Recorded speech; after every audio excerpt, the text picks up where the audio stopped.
চলে এলাম নতুন আরও একটি ভিডিও নিয়ে। আসসালামু আলাইকুম। আজ আপনাদের সাথে শেয়ার করব আম পোড়া শরবত। প্রচণ্ড গরমে বাইরে থেকে এসে এক গ্লাস আমের শরবত খেলে মন্দ হয় না। এর জন্য আমি দুটো আম নিয়ে নিয়েছি। দুটোকে গ্যাসের চুলায় এভাবে ভালোভাবে পুড়িয়ে নেব। আমার আমগুলো প্রায় পোড়া হয়ে গেছে। এখন আমগুলোকে আমি ছাল ছাড়িয়ে ছাল ছাড়িয়ে নিয়েছি। এখন আমি ব্লেন্ডারে দিয়ে দিব।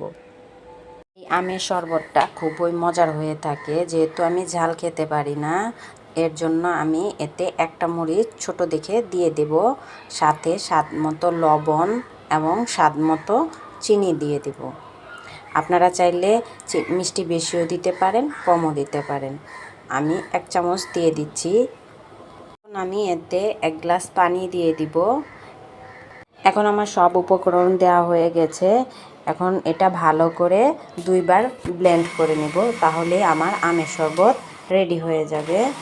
আমার ব্লেন্ড করা শেষ হয়ে গেছে। এখন আমি একটি গ্লাসে জুসটা ঢেলে নেব। তো আমার তৈরি হয়ে গেছে টক ঝাল মিষ্টি আমের শরবত। আপনারাও ট্রাই করতে পারেন। ভিডিওটি কেমন হয়েছে অবশ্যই কমেন্ট করে জানাবেন। আজ এই পর্যন্তই। আল্লাহ হাফেজ।